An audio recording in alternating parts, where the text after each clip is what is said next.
Assalamualaikum warahmatullahi wabarakatuh. Salam sejahtera bagi kita semua. Om Swastiastu, Namo Buddhaya, salam kebajikan. Perkenalkan, saya Muhammad Awaludin, dosen pada program studi S2 Magister Manajemen, Fakultas Ekonomi dan Bisnis, pada mata kuliah Strategic Management and Business Ecosystem Telkom University.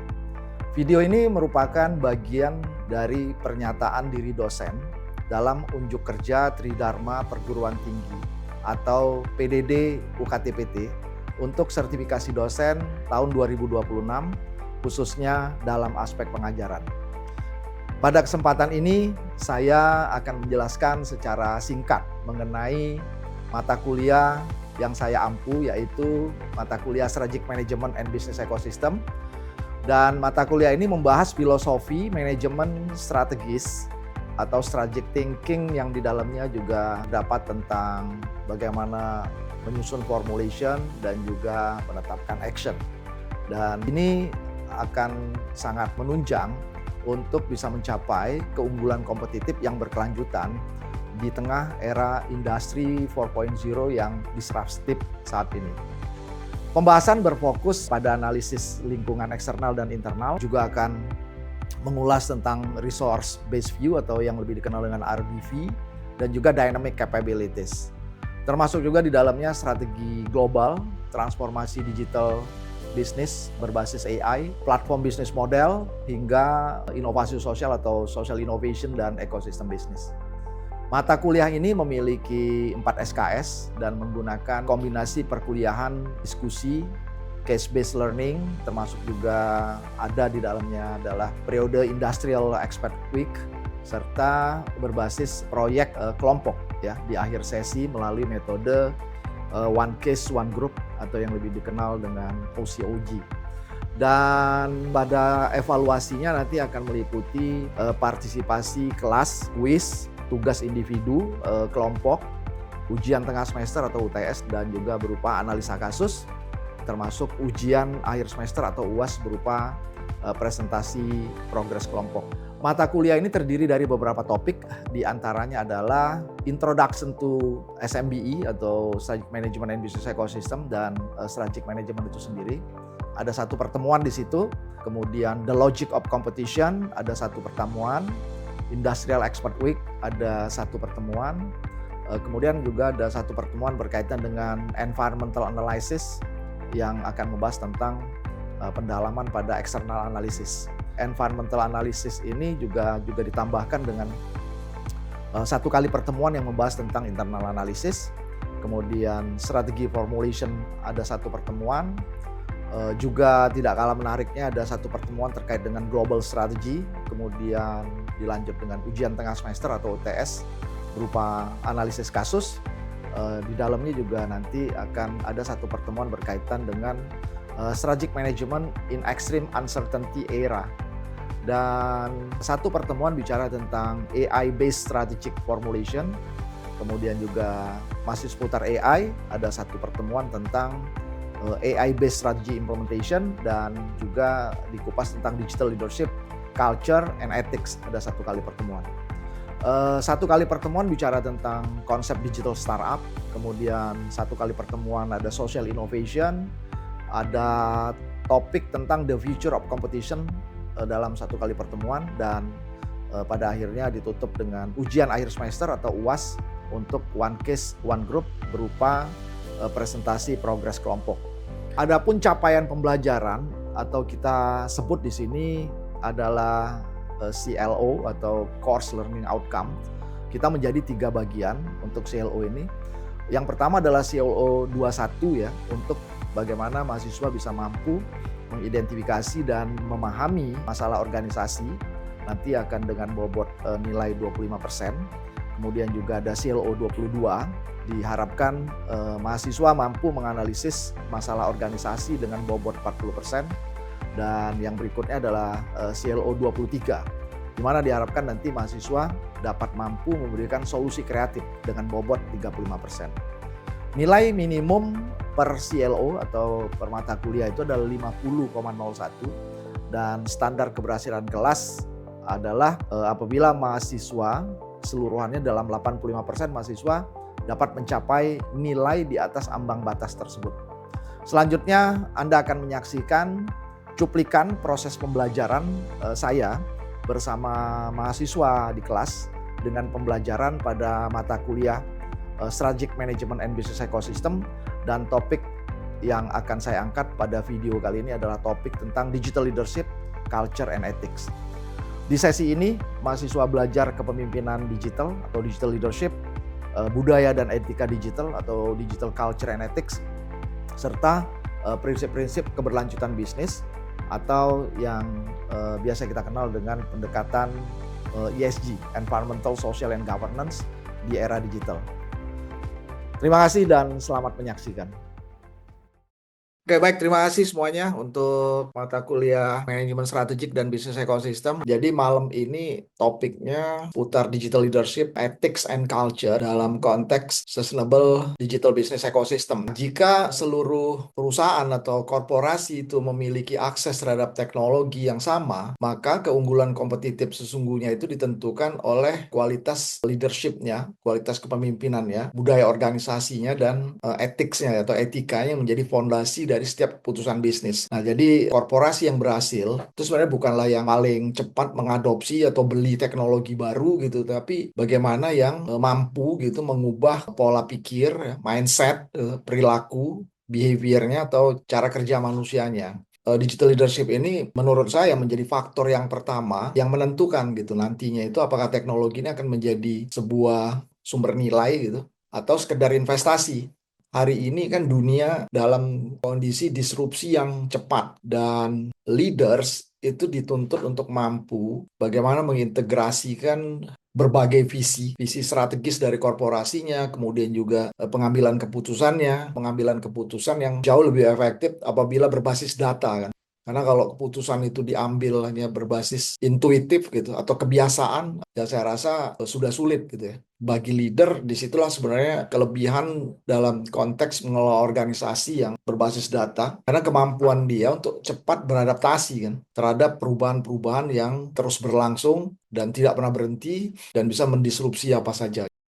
Di sini kita akhirnya bisa menyimpulkan bahwa teknologi itu meng-create possibilities. Nah, culture and ethics-nya itu saling menguatkan pilar untuk men-sustain momentumnya dan juga memprotek masa depan. Karena masa depan tanpa etika saya rasa sustainability-nya akan dipersoalkan kan, akan masuk ke banyak persoalan integritas. Kita masuk ke sesi 1 atau outline 1, Digital Leadership, Digital Mindset for Digital Culture Transformation. Jadi kehadiran seperti Artificial Intelligence, berbagai digital platforms, itu kan sudah membawa banyak perubahan, melakukan value creation atau menciptakan nilai kan. Bukan hanya teknologinya saja yang berubah gitu ya. Banyak sekali yang kemudian juga ikut berubah. Model bisnis yang berubah, termasuk logika bisnisnya juga mengelolanya juga jadi berbeda, jadi berubah gitu loh. Nah, artinya keunggulan kompetitif itu tidak lagi ditentukan oleh besar kecilnya perusahaan, tapi ditentukan oleh korporasi itu melakukan kecepatan untuk melakukan adaptasi. Jadi digital disruption itu sebenarnya bukan ancaman teknologi, tapi justru ya leadership-nya itu sendiri, bukan tantangan di teknologi. Karena sejatinya ya teknologi ya pasti akan selalu berubah.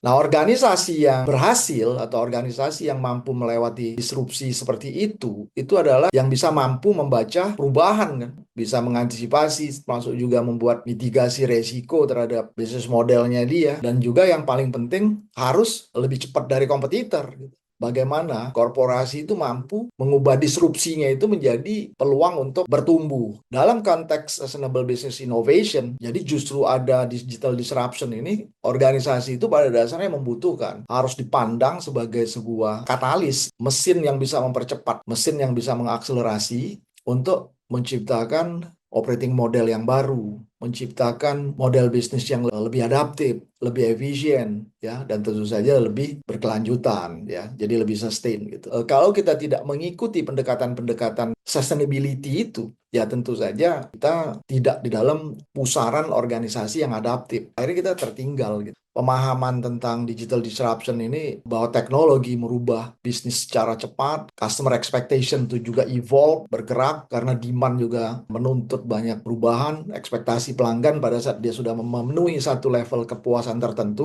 kemudian bertambah kan. Pada akhirnya korporasi atau organisasi kita harus bisa jadi agile dan harus banyak melakukan perubahan-perubahan termasuk inovasi model bisnis dan lain sebagainya. Nah, oleh karena itu, transformasi digital ini menjadi penting. Ada 3 kekuatan besar. Yang pertama adalah kompetisi, yang kedua adalah ekspektasi pelanggan atau customer expectation, dan yang ketiga adalah teknologi. Ini menciptakan exposure atau tekanan secara simultan yang bisa memaksa organisasi untuk berubah. Pastikan bahwa kalau kita bicara tentang transformasi digital, itu kita bicara tentang strategi, kita bicara tentang roadmap ke depan, kita bicara ada di dalam dokumen yang menaunginya. Transformasi digital itu matters gitu, penting karena tadi untuk bicara tentang keberlanjutan dalam skala jangka panjang. Karena kalau tidak ya tertinggal kan. Digital transformation adalah proses yang berkelanjutan untuk bisa terus beradaptasi dan mendorong perubahan pasar melalui pemanfaatan kompetensi digital tadi. Fokus utama bukan pada teknologi, tapi pada inovasi model bisnis, inovasi produk, inovasi layanan, dan customer experience. Perusahaan itu tidak hanya meningkatkan efisiensi operasional, tapi juga bagaimana menciptakan new growth engine-nya itu kemudian bertambah. Pendekatan digital leadership itu memang membutuhkan kombinasi dari visi, kombinasi dari agility-nya, kombinasi dari collaboration-nya, dan juga tentu saja era ke depan ya, leadership atau konsep kepemimpinan yang baik adalah yang berbasis data driven, data, informasi plus insight yang di dalamnya ada analytics gitu. Tujuan untuk decision making proses, dan yang lebih advance lagi adalah untuk strategic decision making proses. Jadi proses pengambilan keputusan strategis. Framework agile leadership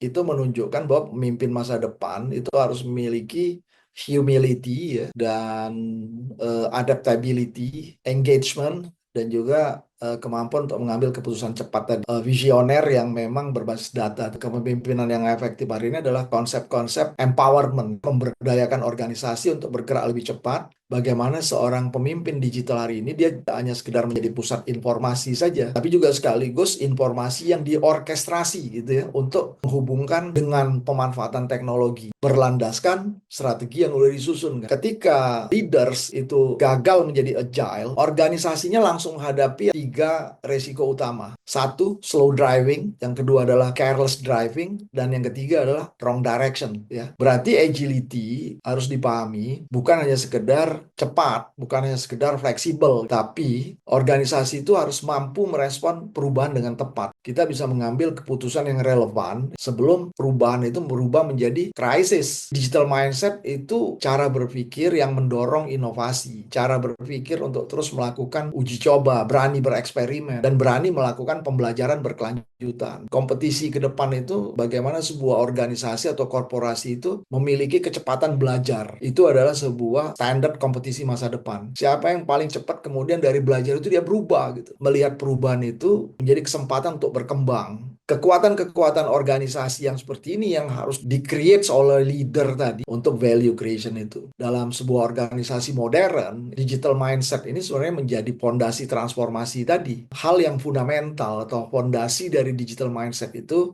adalah collaboration, computation, dan change readiness gitu ya. Kesiapan untuk berubahnya itu. Tiganya ini memungkinkan organisasi bisa memanfaatkan data dan teknologi itu untuk meningkatkan kualitas keputusan dan mempercepat inovasi tadi. Dalam konteks membangun sebuah organisasi korporasi hari ini, ya kesiapan organisasi Anda untuk bisa bekerja dengan mesin. Kita bisa paham dengan data statistik, analytics, kita juga harus paham tentang cyber security, data privacy, dan lain sebagainya. Oleh karena itu, digital culture ini kan dibangun di atas 4 pilar. Jadi pilar yang pertama adalah collaboration, data driven, ya, customer centric, dan innovation. Nah, budaya-budaya ini sebenarnya menciptakan satu lingkungan yang ke depan itu mendorong pembelajaran, mendorong eksperimen untuk supaya bisa memiliki kemampuan beradaptasi atau berubah yang bisa terus-menerus berkelanjutan gitu. Budaya digital atau digital culture itu menjadi penghubung, dia nge-bridge gitu ya antara strategi dan eksekusi itu. Budaya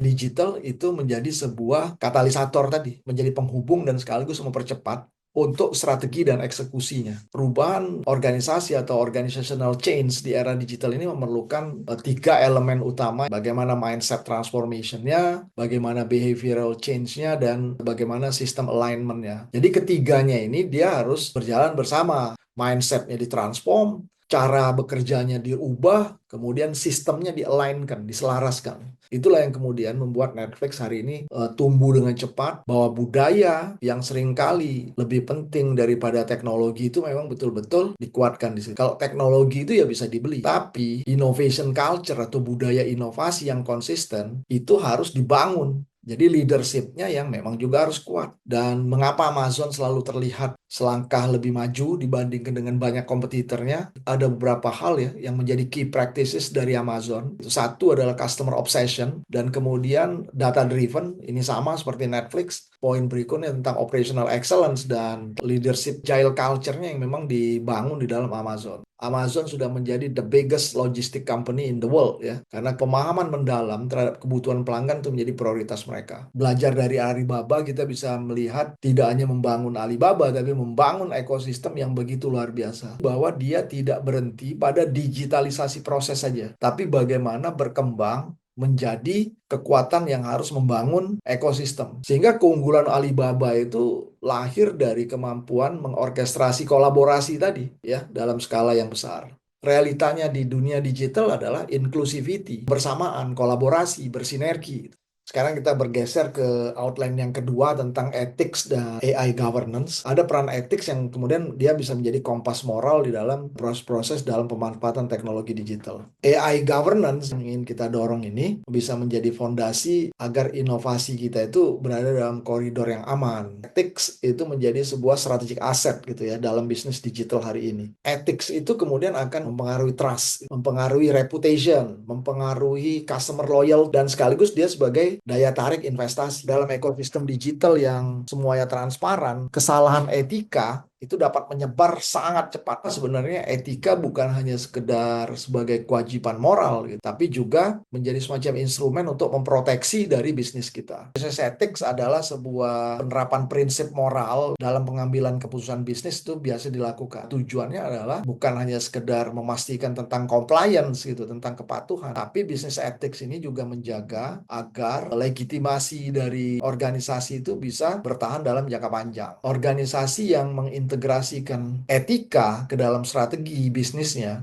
itu akan memiliki kemampuan yang lebih baik di dalam membangun hubungan jangka panjang atau long term relationship dengan customer, dengan investor, dengan regulator ya, juga berposisi menjadi sebuah sumber keunggulan yang tidak mudah ditiru gitu. Leaders masa depan itu tidak hanya bertanggung jawab atas hasil, atas result, tapi juga bagaimana merealisasikan hasil tersebut. Nah, dalam konteks digital leadership, integrity itu menjadi faktor yang paling kritikal. Bayangkan kalau teknologinya kuat tapi integrity-nya rendah, ini akan menjadi isu besar dalam dunia digital hari ini. Semakin besar kekuatan teknologi, semakin besar pula tanggung jawab atau moral obligation-nya bagi leadersnya. Ethical leadership ini dia menekankan tentang integrity ya, tentang integritas, fairness, respectful ya, responsibility. 3 tantangan utama dalam digital ethics atau etika digital hari ini adalah data privacy yang tadi saya bilang, termasuk data security di dalamnya, termasuk juga AI dan automation ethics-nya. Pilar yang kemudian menjadi tantangan utama di sini adalah social media digital influence ya kan. Pengaruh dari sosial media itu seperti apa?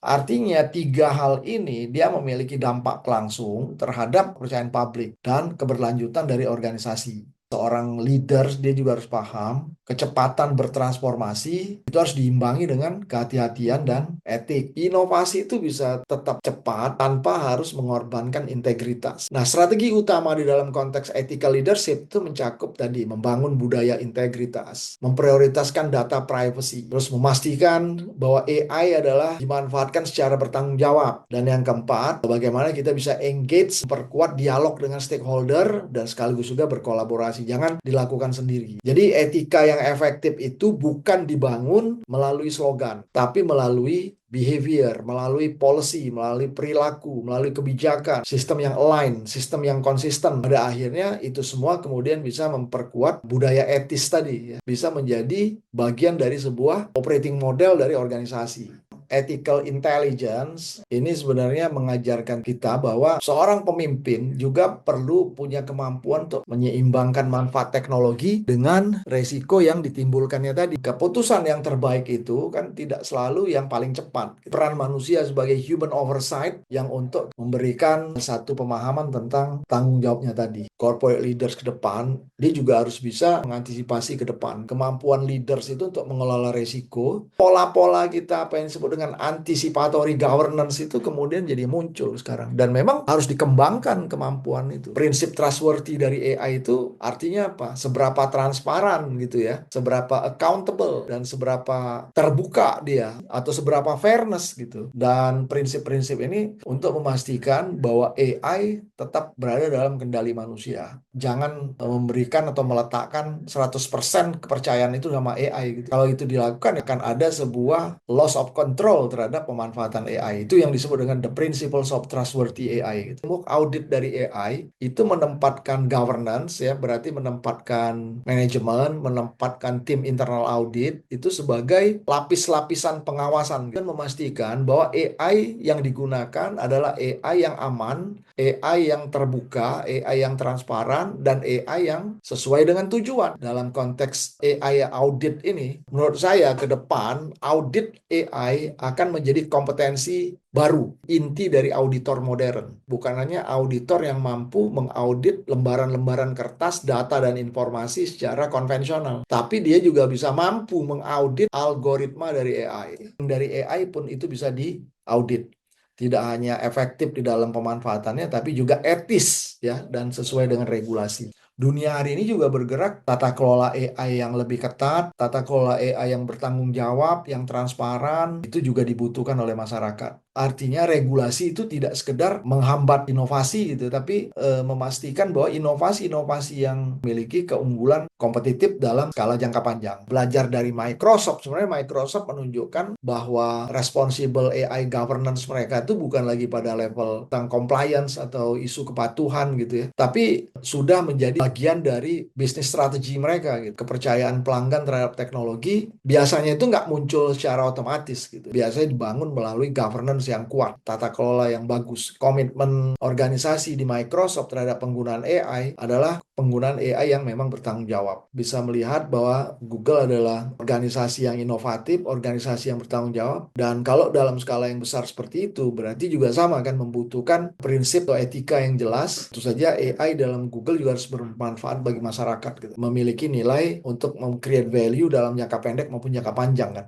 Platform Meta ini memang mempengaruhi perilaku masyarakat secara global. Bagi Meta adalah isu tentang governance kan. Tata kelolanya bukan hanya sekedar governance pada fokus teknologi saja, tapi juga governance dalam konteks transparansi. Digital platform seperti Meta, dia bukan hanya pada kinerja kan, tapi juga dampak sosial yang ditimbulkan terhadap teknologi yang mereka bangun. Tentang digital sustainability ya dan long term strategic value termasuk ESG di situ. Digital leadership yang matang gitu ya, itu dia tidak hanya sekedar mengejar efisiensi inovasi, tapi juga mengejar pertumbuhan yang memang memberi kebermanfaatan dalam konteks ekonomi, sosial, dan lingkungan yang lebih dikenal dengan ESG kan, Environmental, Social, and Governance. Next leaders atau pemimpin masa depan atau future leaders itu melihat bahwa sustainability ini bukan sekedar isu lingkungan, tapi ini adalah isu strategis gitu loh.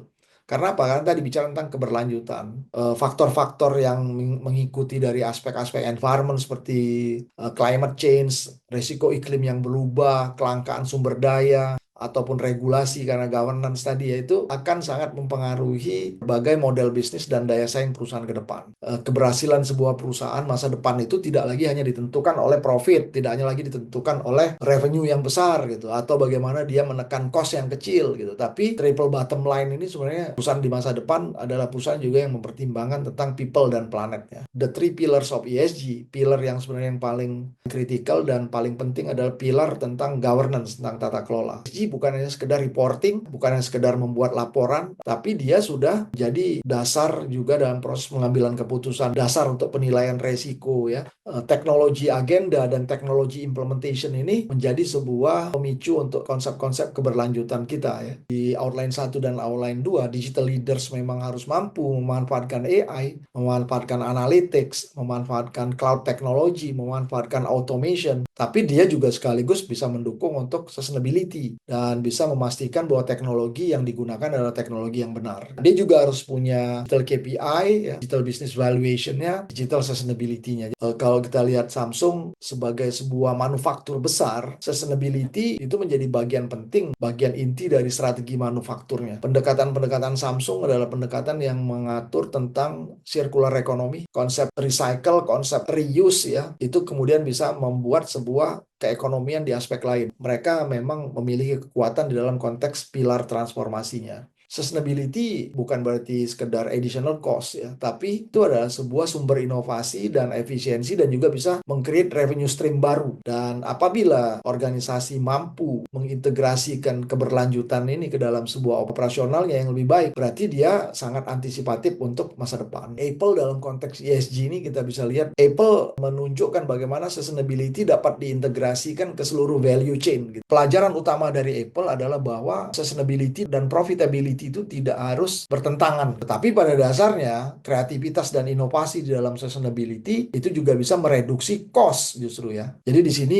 Nvidia sebenarnya membuktikan bahwa AI itu tidak hanya menjadi mesin pertumbuhan ekonomi digital, tapi juga untuk mencapai tujuan keberlanjutan itu bisa dilakukan dengan energi efisien, green data centers, dan bagaimana kemudian konsep-konsep supply chain termasuk juga supply energinya adalah berbasis renewable energy. Artinya era ke depan AI yang dibangun dalam pendekatan Nvidia ini, dia sudah memang betul-betul menerapkan prinsip-prinsip efisiensi kan di dalam energi dan sekaligus juga bertanggung jawab secara lingkungan. Dan inilah yang kemudian menjadi sebuah keunggulan kompetitif bagi Nvidia di masa depan sebagai AI manufacturer dan lain sebagainya. Izin bertanya kaitannya dengan leadership, terutama tantangannya dengan teknologi dan AI. Kalau tadi di materi kan disampaikan bahwa kunci dari digital itu adalah data gitu Pak ya. Mas satu, ya, data itu hari ini tidak lagi dimiliki oleh satu organisasi. Di era digital hari ini, value creation itu justru terjadi melalui integrasi data dari berbagai lintas organisasi, boleh dibilang lintas ekosistem gitu. Masalahnya, data hari ini tidak berada di dalam satu titik, ada di berbagai entitas kan gitu kan. Tantangan yang terbesar kalau kita sebut berbagai info tadi itu bukan mengumpulkan datanya gitu, tapi membangun kepercayaan untuk berbagi data itu.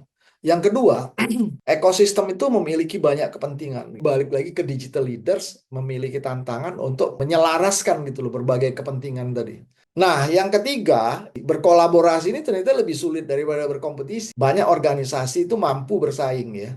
Tapi banyak organisasi itu yang tidak mampu berkolaborasi. Hari ini ya, di dalam konteks ekonomi digital, itu bukan organisasi yang terbesar, tapi organisasi yang mampu mengorkestrasi ekosistem terbesar ini. Apa tantangan terbesar digital leadership hari ini? Bukan di teknologi, tapi kemampuan untuk membangun satu, kolaborasi, terus yang kedua, trust, dan governance dalam sebuah ekosistem besar ya, dari banyak pihak dengan kepentingan yang berbeda-beda. Apa sih yang bisa diunggulkan atau yang rare tidak bisa diimitasi gitu ya oleh perusahaan lain, itu yang harus terus dijalankan. Demikian Pak, makasih Pak. Bahwa teknologi itu tanpa organisasi yang siap gitu ya, atau organizational readiness, itu dia tidak bisa meng-create competitive advantage. Jadi kembali lagi teknologinya sendiri, organizational readiness-nya sendiri. Jadi kesiapan organisasi tetap penting. Jadi teknologi tanpa kesiapan organisasi juga mandul gitu teknologinya. Tapi organisasinya siap tanpa teknologi, itu juga tumpul kan, nggak ada kekuatan gitu. Jadi keunggulan perusahaan digital itu berarti dia nggak berasal dari teknologi sendiri ya, tapi dari kemampuan organisasi mengubah teknologi menjadi sebuah kapabilitas strategis gitu, yang valuable, yang inimitable, yang rare gitu, organizationally embedded gitu di dalam pengelolaannya. Jadi ya boleh disimpulkan teknologi jadi bukan membuat manusia itu menjadi tidak penting gitu ya, justru sebaliknya bahwa teknologi itu harus membuat manusia itu berdampak, bukan untuk merendahkannya atau membuat dia tidak menjadi lebih penting gitu. Nah, oleh karena itu, the ultimate goal dari transformasi digital itu adalah bukan untuk menggantikan manusia dengan teknologi ya, tapi mengenable manusia untuk bisa meng-create hasil yang maksimal melalui teknologi.